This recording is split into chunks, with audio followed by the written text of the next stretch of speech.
We have Major Mohammad Ali Shah on the broadcast with us. Sir, welcome on the broadcast. As I was saying that the United States have now said, they've admitted that they have made a mistake when they launched a drone strike against suspected ISIS terrorists in Kabul. So what do you have to say about that?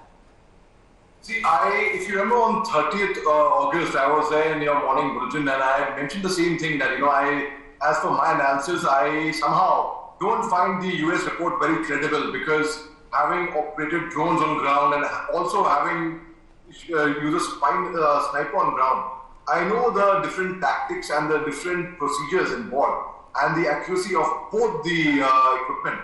But I had mentioned that time, so now at least US comes forward and they accept their mistake. But it is a damage done already, and I think US is using credibility and they are further using credibility. But I appreciate the fact that they at least now come forward and they apologize. But then it's an apology too late and it's a damage done.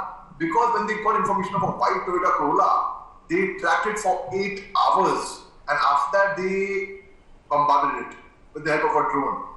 But they later on said that, it was probably a sympathizer of ISIS Khorasan. We have to understand one thing. Almost everyone in Afghanistan has been wronged by Taliban. So when people were wronged by Taliban, they will obviously support the adversity of Afghanistan, of Taliban, even whether they like it or not, even if they do not want to support. So that is why people were supporting ISIS Khorasan, though they may not agree with the ideology or the philosophy of ISIS Khorasan, but just because ISIS Khorasan was against Taliban.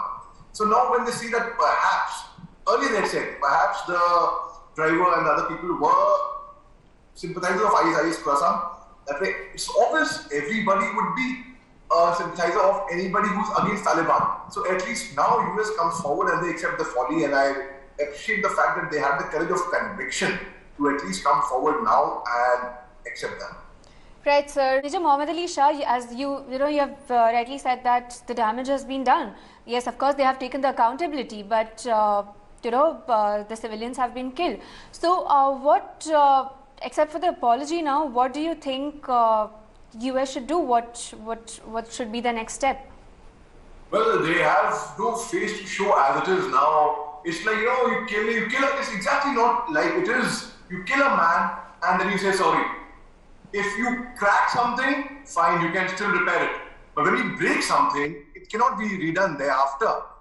How much? The damage has been done already. So now, of course, US has to compensate for that. They'll have to really bend backwards.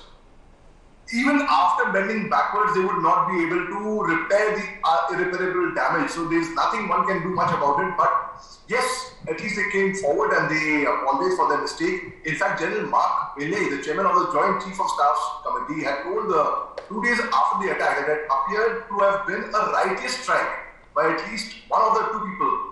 So they were wrong even that time. And then General McKenzie comes out now and he says that, it is definitely an error. So let's see what US is going to now do to rectify its error. That is going to be something which is going to be, the whole world is going to be watching that now. Right, sir. Now, Major Mohammad Ali Shah, what do you have to say about that? Pakistan is now exploiting the uranium reserves. What can be done? See, we all know that Pakistan was never really concerned about the people or about Gilgit-Baltistan, no. But they were more concerned about the resources that are present there. Just recently, they had also given a illegal contract to Chinese firms to extract whatever material they want from there. They have no right over that. And now the international community can actually take up against Pakistan. But let me tell you one more thing. I don't see much coming out of it, despite the international community making a big hue and cry, a big noise about it, because Pakistan and Taliban, and China for that matter, they've already shown to the world that, do what you want, do what you like, take whatever action you want. We don't really care. We will do what we feel like doing. And so, but yes, they can definitely be put to shame. There's a whole lot of things which in fact, it's really illegal as per the international laws, because you cannot, for heaven's sake, extract material from there. It is like, somebody going and entering someone's house illegally and stealing all the antiques from there and then coming out and saying that, oh, that house. Or, for example, a tenant staying in a house on lease and taking out all the things that belong to the landlord from that house. So it is certainly illegal. There an action can be taken here. Now let's see what the international community has to say about this. And I really hope that the international community can take up something where, because Pakistan is totally incorrigible. On 24th September, we are having a first Quad meeting. So though, of course, the purpose of Quad is totally different. It's about, they will be talking about weather change, about cyberspace laws, about COVID-19 situation, and of course, the misdoing of China in that, Australia, Japan, and America in Washington. But let's hope that the Quad also takes up this matter. I think it is very, very relevant, and it should be taken up in the international community, and Pakistan must be put to shame. And whatever action they can actually take should be taken on this. Right, sir. Also, they had earlier given a free hand to China. They had given the illegal, gold and uranium mining contracts to China. This happened in 2020 last year. So, of course, there's no trust factor when it comes to Pakistan. So, what can we do at this point as a global community, as India, to save our uranium extracts, to save Gilgit-Baltistan?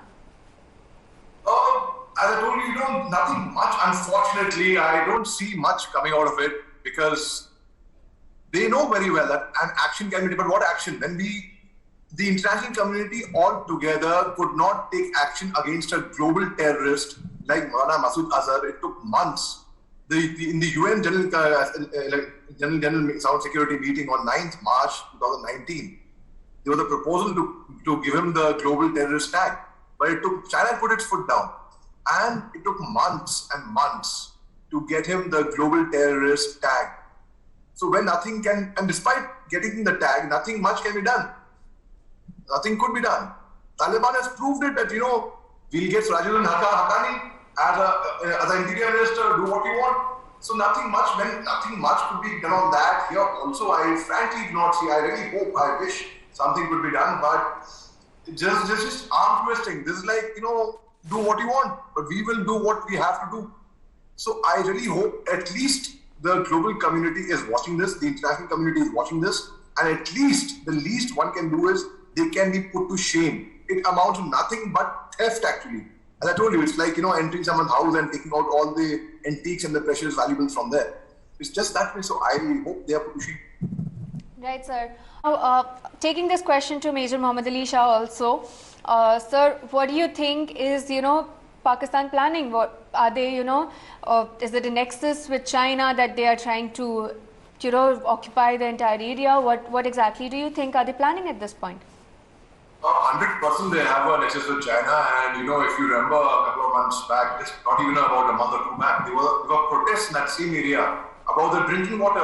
The drinking water they're getting is really, it is not even worth actually. I really don't want sewage water actually. It is shameful. So they really they're not concerned about the people, the population, the human life, but they are more interested in the materialistic things over there. Because China is helping Pakistan and Taliban indirectly, and Pakistan is broke. They will leave no stone unturned to get a hook.